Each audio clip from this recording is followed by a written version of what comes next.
Okay, now, after viewing the video on the purpose of gluconeogenesis, let's look at the reactions plus regulation of the gluconeogenic steps.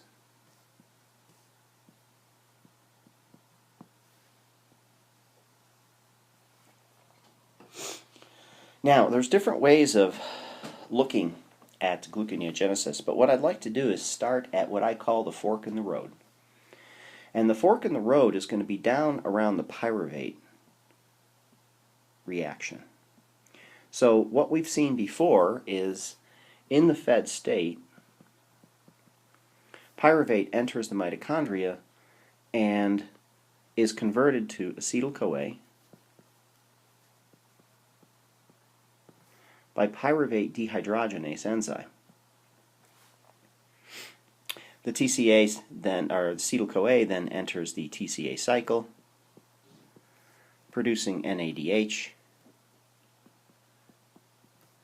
which will go on to support ATP synthesis. So this is in the fed state. Now, in the fasting state, what we are going to do is we are going to change the direction of pyruvate. So the pyruvate now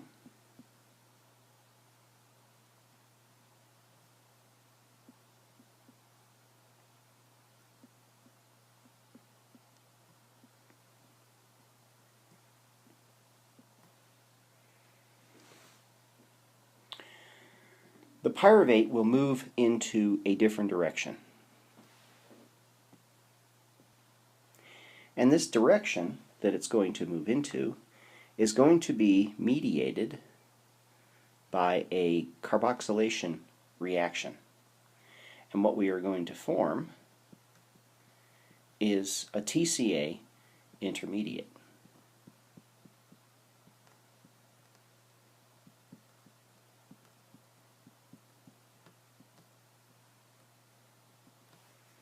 And this TCA intermediate is oxaloacetate.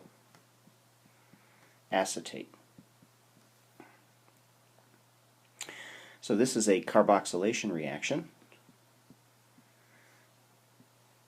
So CO2 will be added into this reaction, and the enzyme that does this is called pyruvate carboxylase.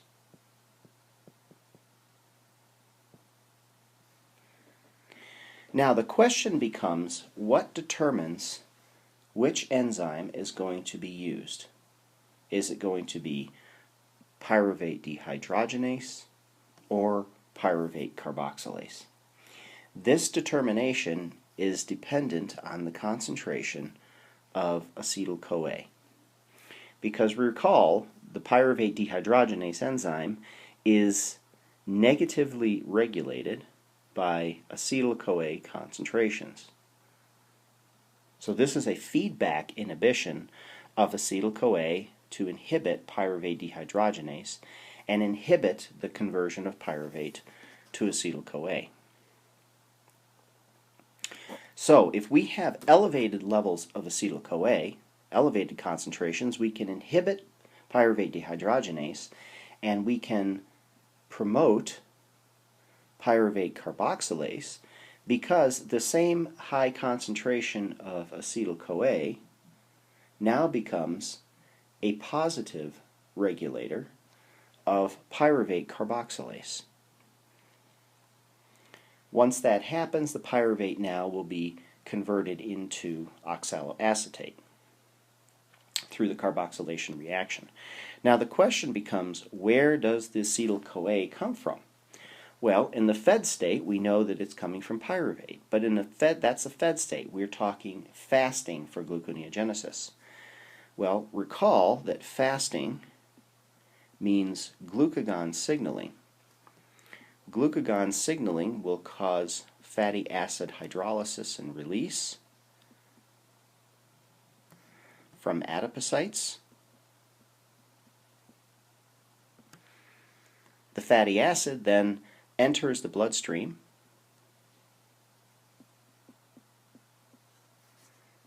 the liver takes up fatty acids through the fatty acid transport protein on the plasma membrane, and then will undergo beta oxidation to convert the fatty acids into acetyl-CoA. This happens again in the fasting state due to glucagon signaling. So the acetyl-CoA levels are increased because of the beta oxidation. These levels now inhibit the pyruvate dehydrogenase and activate pyruvate carboxylase. So the fork in the road, the shift of pyruvate conversion, is determined by acetyl-CoA levels, which are determined by the fasting signal glucagon.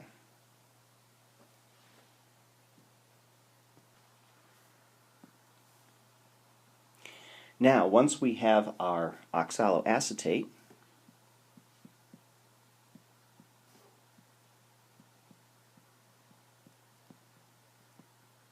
in the mitochondria that is formed from the pyruvate carboxylase enzyme, we are going to convert this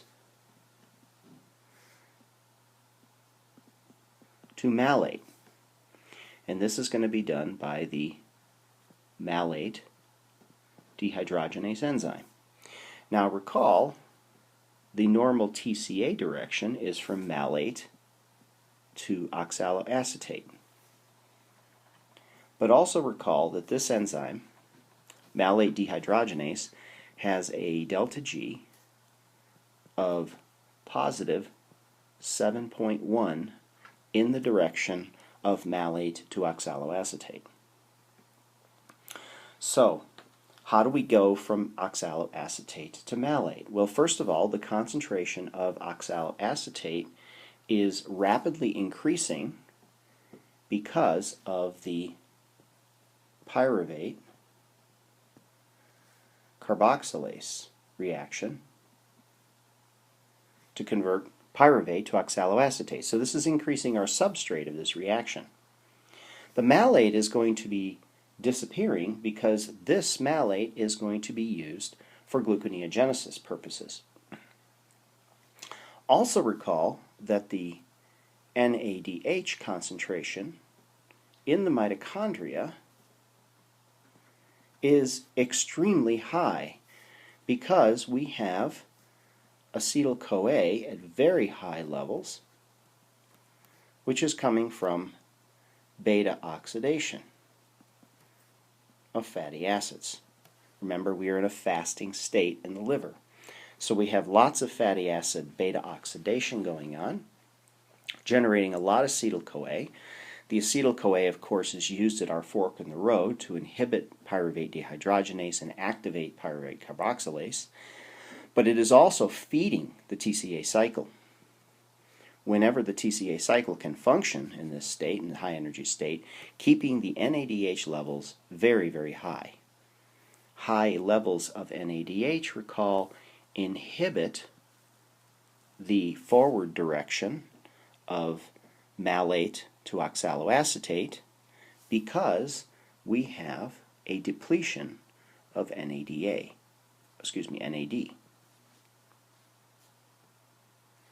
Because we have high concentrations of NADH, we have low concentrations of NAD, so thus the redox reaction from malate to oxaloacetate is going to be inhibited because we do not have the cofactor NAD to receive these electrons.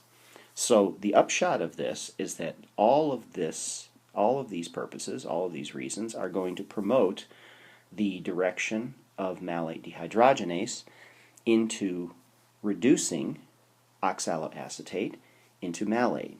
And again, because we have high concentrations of NADH,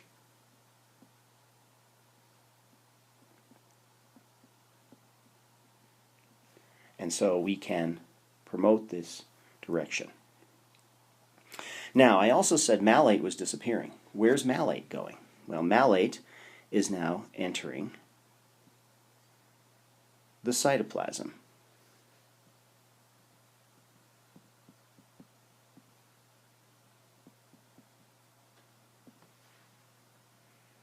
Now Now what happens to malate in the cytoplasm? Okay, let's go to the next slide. So malate in the cytoplasm is increasing its concentration because of the conversion of oxaloacetate, the reduction of oxaloacetate to malate. Malate enters the cytoplasm through the malate shuttle, and then once in the cytoplasm, now is converted back to oxaloacetate. And this is done by the malate dehydrogenase enzyme, which is the same enzyme that we saw used in the fatty acid synthesis pathway. But in this case, what we're doing is we're taking reducing power from the mitochondria in the form of malate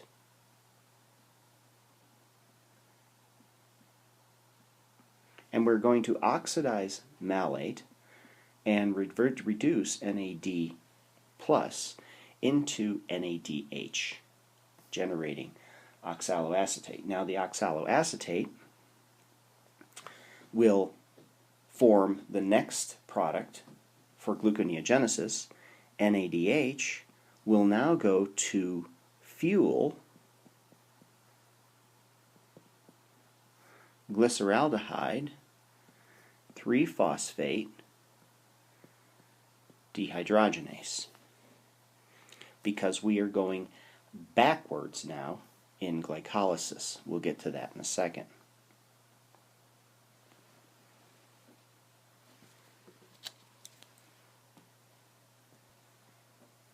So the oxaloacetate now that's in the cytoplasm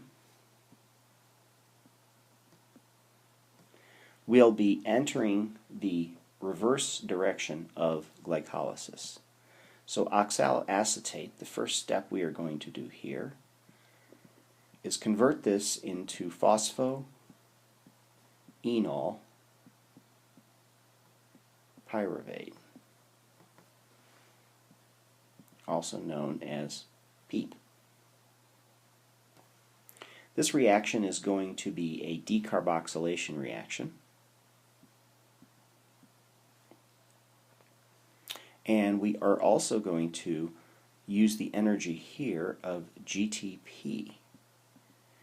Recall, because the structure of phosphoenol pyruvate is generating a high energy bond between the middle carbon and the phosphate residue.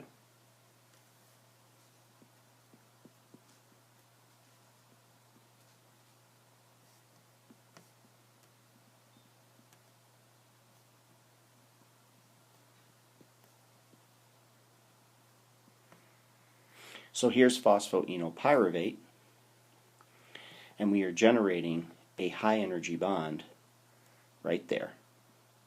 So in order to construct this, we need to use the energy of GTP. Now once we form phosphoenol pyruvate, we can go backwards in gluconeogenesis and take ourselves back to 3-phosphoglycerate.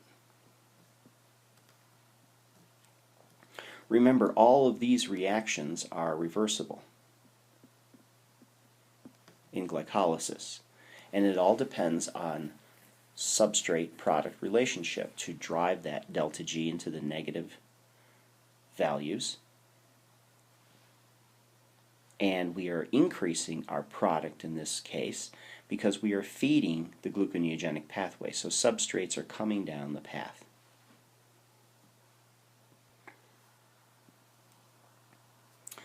So we have now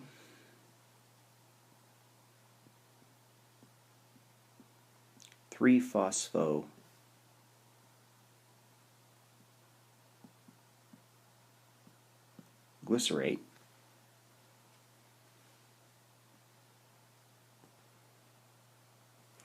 and from 3-phosphoglycerate we are going to continue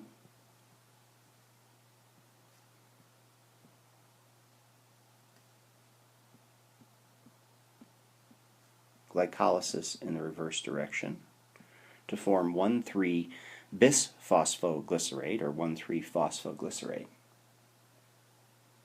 Then the next reaction is going to be the dehydrogenase enzyme going backwards. And here we are going to form glyceraldehyde 3-phosphate. And this is done by the glyceraldehyde 3-phosphate dehydrogenase enzyme. Now, of course, we're going backwards in this reaction, so we're not generating NADH, but in fact, we are using NADH, converting that into NAD. So we're oxidizing NADH in order to generate glyceraldehyde 3-phosphate. This NADH is being supplied by the oxidation of malate as it comes out of the mitochondria, converted to oxaloacetate, which then goes into phosphoenolpyruvate. Now let's go back one step to phosphoenolpyruvate. So phosphoenolpyruvate, you know the normal reaction here is going to be converted into pyruvate in glycolysis by the enzyme pyruvate kinase. And in doing so, this is one of our ATP generating steps. Now, if we are generating in gluconeogenesis phosphoenolpyruvate from oxaloacetate,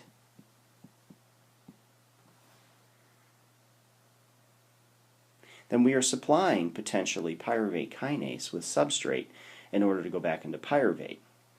Then from pyruvate, we would technically have to convert this into oxaloacetate, malate, back out into the cytoplasm. You're seeing what's happening here, and then into oxaloacetate. But this is inhibited. This is one of those feudal loops that I mentioned in class. And the feudal loop is going to be a net zero gain on the cycle. So we need to find a way to inhibit this. And the way we inhibit this is, remember, we are in a fasting state. So glucagon will signal in the liver down its signal transduction pathway, cyclic AMP, all the way down to protein kinase A. Protein kinase A will phosphorylate pyruvate kinase and inhibit this reaction of phosphoenolpyruvate to pyruvate.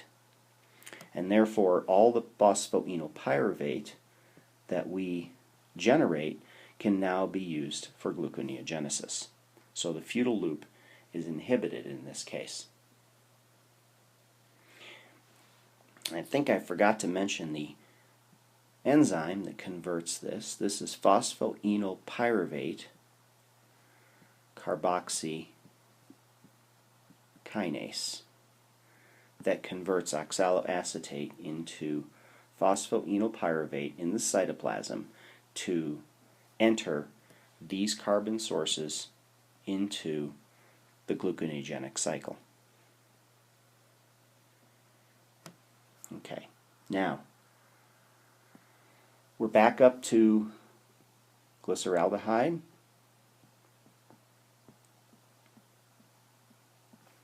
3-phosphate. Recall that we can convert this into DHAP because we are increasing our concentration of glyceraldehyde 3-phosphate because we're going reverse in glycolysis due to gluconeogenesis. So this is going to drive the triose isomerase enzyme to form DHAP because we will have, again, a negative delta G because of the high concentration of substrate, lower concentration of product. Then these two we are going to reverse.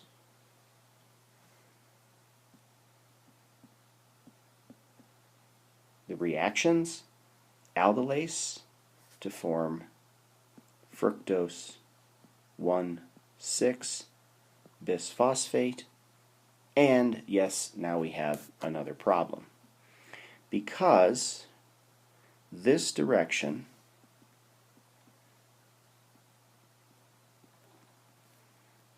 by PFK1 is not going to happen.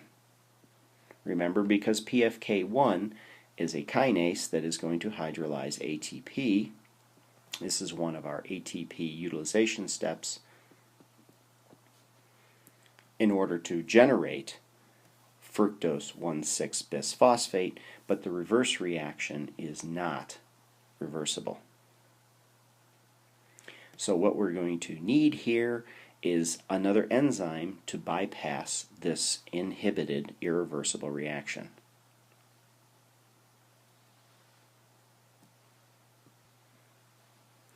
And the enzyme that will reverse this reaction is phosphofructo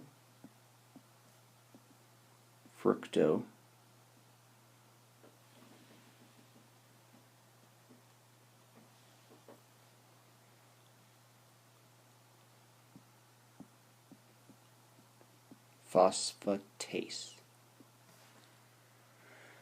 The other name that you will see in textbooks is related to the product of this reaction.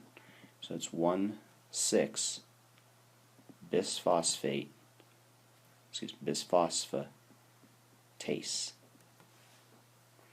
Fructose 1,6-bisphosphatase, because it's going to remove the phosphate on the number 1 carbon of fructose in order to generate fructose 6-phosphate. Now, again, we have the potential, because now we have a substrate for PFK1, so we have a potential of PFK1 reversing this reaction. This would create another futile reaction, a futile loop. So now we have to regulate PFK1 in this instance in order to prevent this futile loop. I'm going to break this video up and we'll start a new one, so this is a little bit more digestible. And we'll start out with the regulation of PFK1 in the fasting state in the liver.